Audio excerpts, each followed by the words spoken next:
Hey guys, what's going on? It's your boy, the Mad Cargan. Don't worry, we don't have another pickup video here today.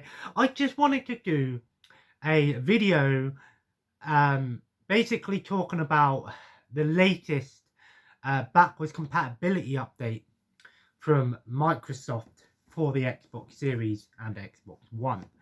If you're not aware, Microsoft over the last couple of years has been adding games to their backwards compatibility program. But, this means that if you have a physical version of the game, of an Xbox 360 game, or even some original Xbox games, you could put those discs in and play those games. But not only could you do that, they also added these games into their digital store, which was great for people that, like myself, have a digital-only Xbox now, for example. So you could still purchase and play some of these games. And you could also, not only were these original Xbox games and Xbox 360 games made backwards compatible and being able to just play them, they also come with enhancements.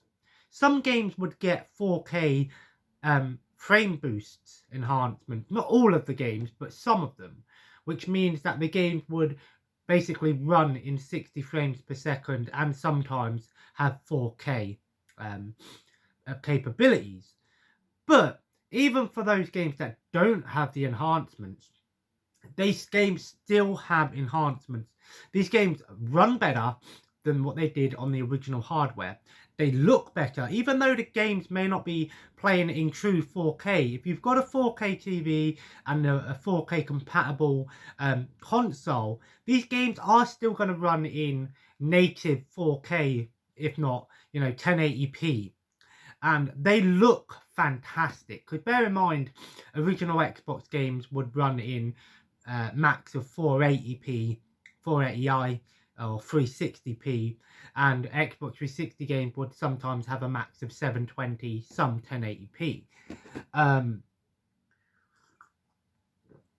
But not only that, the load times are increased drastically. One of the biggest problems with going back to playing some original Xbox games and even old games in general is that, especially with PS2 and stuff, the load times can be a nightmare. But with the newest Xbox Series, it is instant like that. Now you might be wondering, I've talked about backwards compatibility before. Why is it so important to me to talk about it again?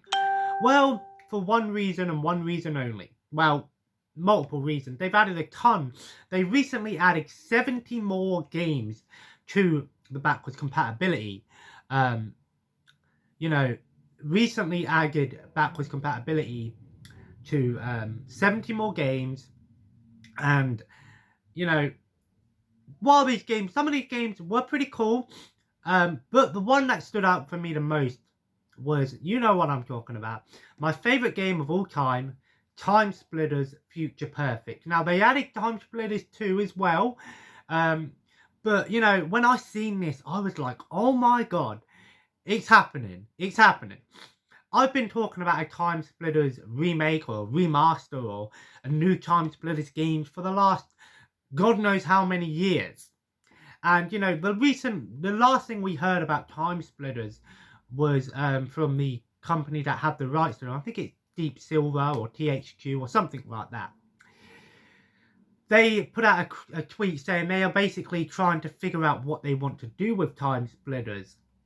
And that's quite cryptic in its own right, But when I seen that Timesplitters Future Perfect was added to the Xbox backwards compatibility program, I wanted to see just how much it was, and it was £8.39. And I thought, for £8.39, I am buying that straight away. Because honestly, like I said, it looks and plays fantastically. I mean, it looks gorgeous. It definitely gave while they haven't necessarily enhanced it to the max of what they probably could do, it definitely runs and looks and sounds better than I remember it. If I was to compare it to the PS2 version, for example, I would definitely tell a difference for sure.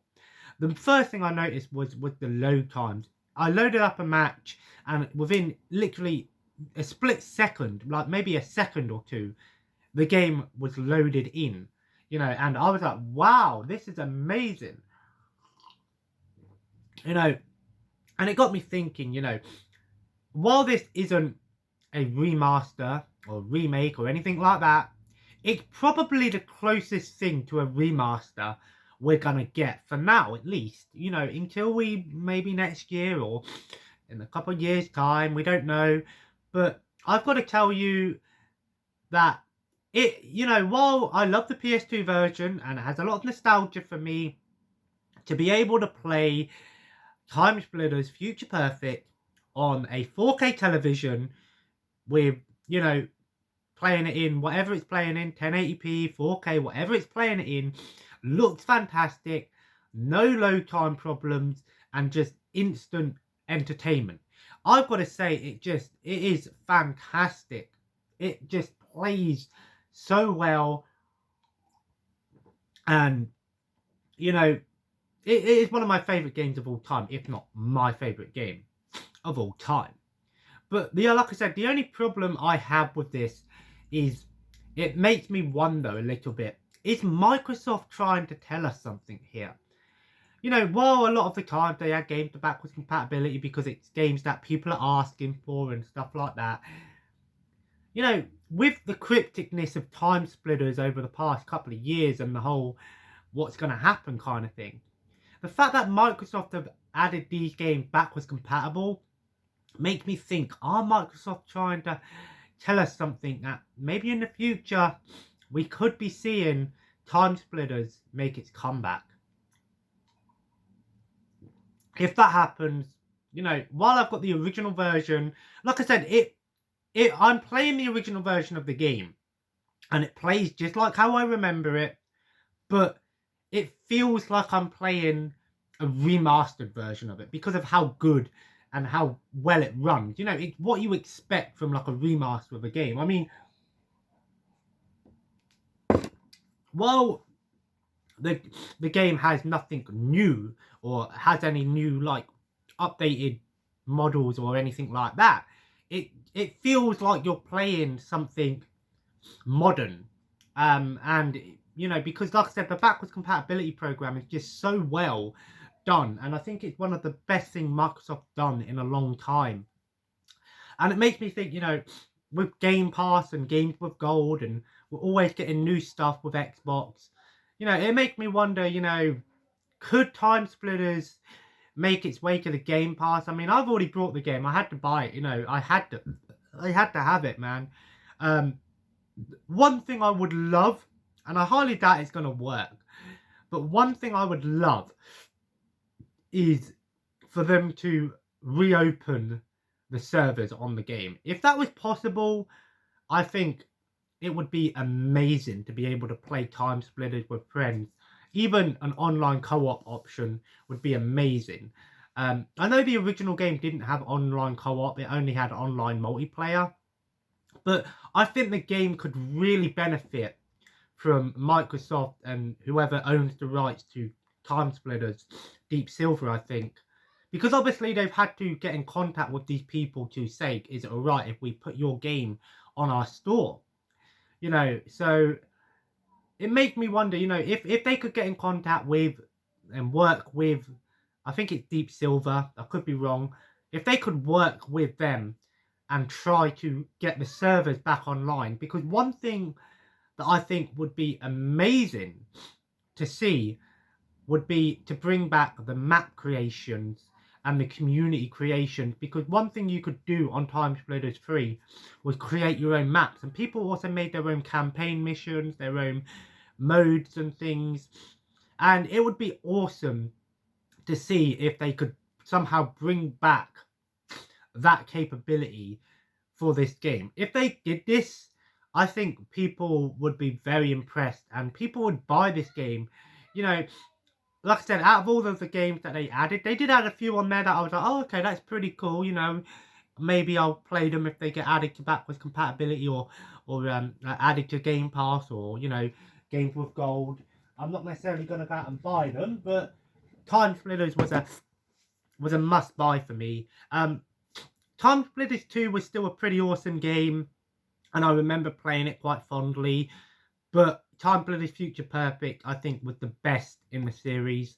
I just think they perfected the game. And yeah, I'm so hyped for this one because I played a little bit of it last night, just doing some arcade missions and versus, and wow, it still holds up. But I'm probably going to start doing a stream of it and then probably try and upload it to YouTube of the campaign. Because wow, you know, it's my favourite game of all time.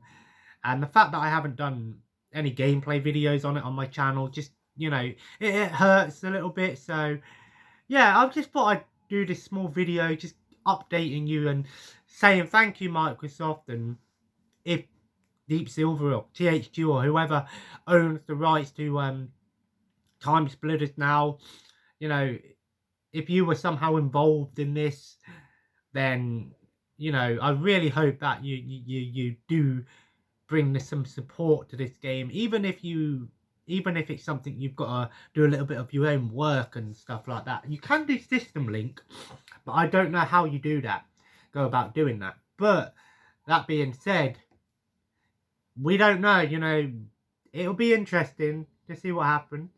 So I want to give a big thank you to Microsoft and a big thank you to, if it's Deep Silver or whoever was involved in getting this on the Xbox, on the modern system. You know, it may not be a full remaster or remake or new game, but it's the closest, it's the newest thing of Timesplitters we've seen in a long time, basically. It's the closest thing we're going to get, at least for now. And I'm very happy with it. So, thank you a lot for that one. But if you enjoyed today's video, feel free to leave a like. And, of course, comment below. Let me know what you think of the backwards compatibility program. And have you picked up Timesplitters 2 or Future Perfect? And if so, what do you think of it? And as always, guys, subscribe if you haven't already and join the family. Follow me on Twitter, Instagram and Twitch at The Mad Kyger. And as always, have a nice day and I'll see you in the next video. Take care and bye-bye.